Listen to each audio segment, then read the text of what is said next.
전국에 계신 태권 가족 여러분들 안녕하십니까? 신뢰 이름 설민석 선생입니다. 자, 어플을 통해서 여러분들을 만나 뵙게 돼서 너무 반갑고요. 자, 지금부터 진행되는 강의는 대한민국 땅에서 치러지는 모든 한국사 시험을 다 대비하기 위한 특별 강좌가 되겠습니다. 수능, 내신, 한국사 능력검정 시험, 그리고 7급, 9급 공무원 시험까지 시험 보기 직전에 시험의 포인트들만 모아서 여러분들께 숙지시켜드리고 시험의 요점을 잡아드리는 강좌가 되겠습니다. 자, 그러면 오늘은 구석기 시대와 신석기 시대를 선생님과 함께 정리해 보도록 하겠습니다. 먼저 구석기 시대가 되겠습니다. 일단 시험에서 묻는 거는 뭐냐면 이게 언제냐를 묻는데 지금으로부터 70만 년 전, 70만 년 전이다를 잡고 들어가셔야 해요. 의식주, 사회, 문화 뭐 이런 것들을 정리를 해야 되는데 자 볼게요. 자, 먼저 입는 거는 짐승 가죽을 그냥 덮고 살았고요. 먹는 것은 자 포인트죠. 농경이 아직 시작되지 못하고 사냥, 채집, 어로의 단계에서 머물렀다라는 거. 시험 포인트 잡아 주시고요. 자, 두 번째 같은 경우, 그 다음에 이제 집 같은 경우는 막집에서 살았다. 보통 이제 강가의 막집에서 살거나 굴 속에 들어가서 삽니다. 그래서 구석기 시대 살던 사람들의 어떤 그 유적지를 보면 딱 굴자가 들어가요. 상원, 검은모루 동굴, 고수동굴, 굴자 들어가면 구석기 시대의 유적지라는 걸 꼭 기억하시기 바라겠습니다. 자, 그리고 이제 시험 관련해서 반드시 기억해야 될 게 뭐냐 하면 요 유적지예요.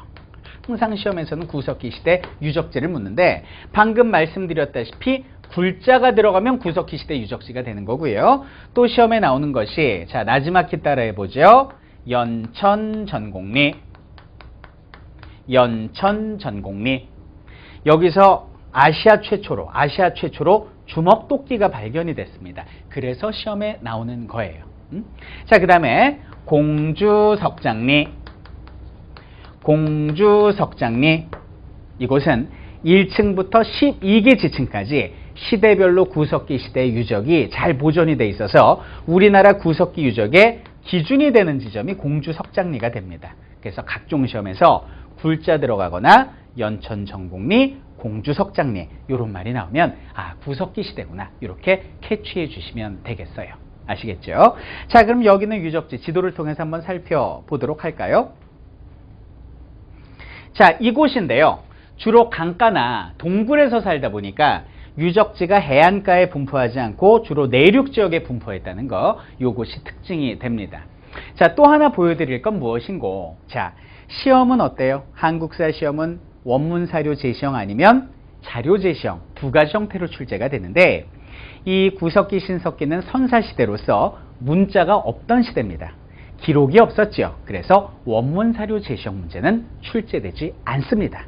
그러면 어떤 형태로 출제가 될까요? 그 시대의 유물과 유적을 사진으로 보여주는 이런 형태의 문제가 출제가 돼요. 자, 그래서 이런 주먹도끼랄지 여기다 이렇게 나무를 이어서 쓰는 창끝이죠. 승배찌르개 이런 사진을 주고 다음과 같은 시기의 특징으로 옳은 것을 골라라. 다음과 같은 시기에 사회상으로 옳지 않은 것을 골라라. 이런 형태의 문제가 나오기 때문에 특별히 여기 있는 사진 자료에 신경 쓰셔야 된다는 걸 시험의 포인트로 말씀드리고 싶습니다.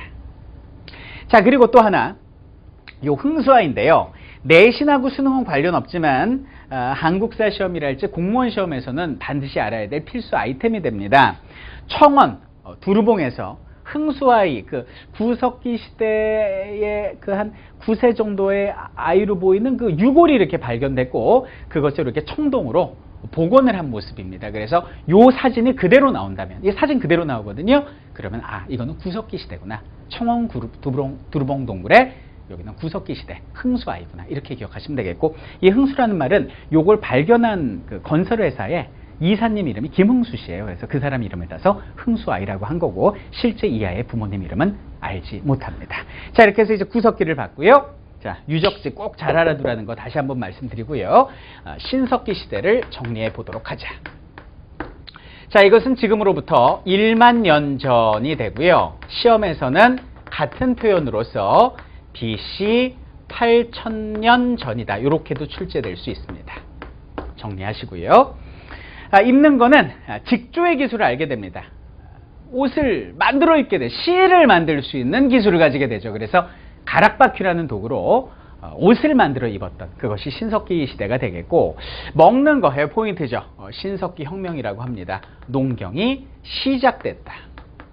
스타트가 됐는데 이것은 아직 벼농사가 아니라 조피수수의 밭농사 단계에 머물렀다. 이것이 아주 중요한 시험 포인트가 되겠어요. 그럼 농사를 짓다 보니까 어떻게 될까? 자연스럽게 유추하세요. 외우지 말고 이동생활이었던 구석기에 비해서 정착생활이 시작됐고, 정착하려다 보니까 아무래도 음식을 저장하고 조리할 수 있는 뭐가 필요할까? 토기가 만들어지게 된다. 이것이 이제 포인트가 되고요.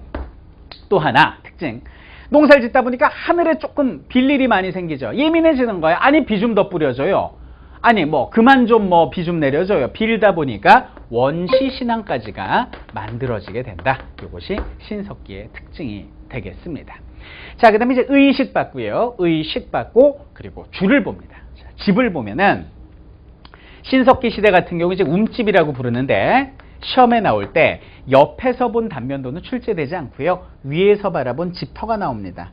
이게 원기둥 형태로 집을 지었기 때문에 위에서 보면 원형의 집터가 나오고요.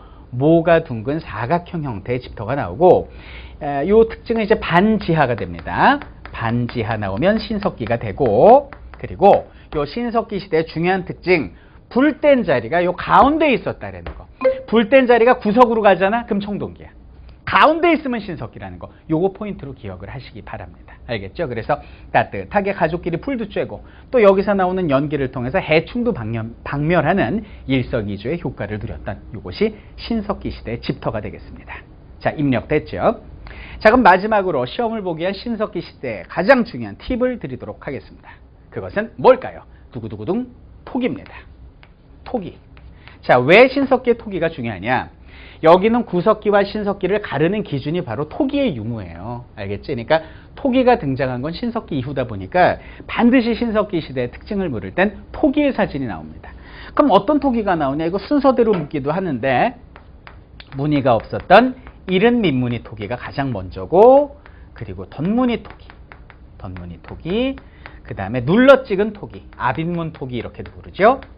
그리고 가장 중요한, 여러분들 시험에 100% 등장할 여기는 빗살무늬 토기, 이것이 대표적인 토기다. 이렇게 보시면 되겠고, 보통 수능이랄지 내신 수준에서는 이렇게 삐죽한 빗살무늬 토기가 나오는데요. 한국사나 공무원 시험에서는 이렇게 납작한 빗살무늬 토기를 사진으로 주기도 합니다. 빗살무늬 토기는 밑이 뾰족한데 이건 멍미하지 마시고요. 강원도나 함경도 지역에서 나오는 빗살무늬 토기는 밑이 납작하고 실제 한국사 시험에서 출제된 적이 있으니까요. 이런 거 나왔을 때 당황하지 말기를 바랍니다. 그 어떤 문제도 우리는 풀 수 있습니다. 그래요. 자, 이렇게 해서 이제 신석기 시대 중요한 토기까지 우리가 잘 정리를 해봤고요. 중요한 건 사진 자료라고 그랬죠. 준비한 자료 하나하나 살펴봅니다. 신석기 시대 같은 경우는 강가에서 농사를 짓고 살다 보니까 강가의 유적지가 분포하기도 하지만, 좀 이따 사진 보겠지만 그렇게 조개잡이에 열을 올렸죠. 그래서 해안가에 분포하기도 합니다. 내륙 지방에만 있으면 구석기 시대 유적지가 되는 거고, 내륙과 해안가에 동시에 유적지가 분포하면 신석기 시대 유적지구나. 지도만 보고도 시대를 구분할 수 있어야 한다는 거 포인트 드리고요. 자, 이것이 신석기 시대의 덧무늬 토기와 빗살무늬 토기가 되겠습니다. 특히 빗살무늬 토기는 여러분들을 원하는 목표에 도달하게 해줄 시험의 포인트다라는 걸 다시 한번 말씀드리고요. 자, 이것이 바로 가락바퀴가 됩니다. 요 가락바퀴로 어떻게 옷을 만들었는가, 그 과정은 뭐 각종 사이트에 있는 선생님 기본 개념 완성반을 통해서 확인을 하시고요. 어플에서는 이걸 통해서 직조의 기술을 익혔다. 이 내용만 기억하라고 말씀드리고 싶네요. 옷을 만들어 입었던 신석기인들입니다. 자, 패셔니스트 신석기인들. 야, 이거 완전히 이제 액세서리까지 손을 대기 시작하는군요. 명품의 기원이죠.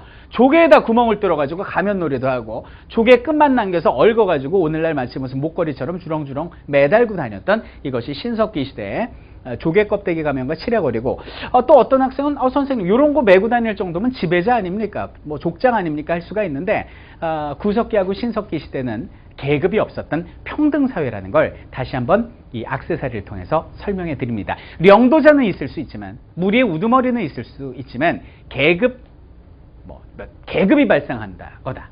지배피직의 계급이 있다. 그럼 그거는 청동기 시대부터지 구석기, 신석기는 평등사회였다라는 거 마지막으로 강조해 드리고 싶습니다.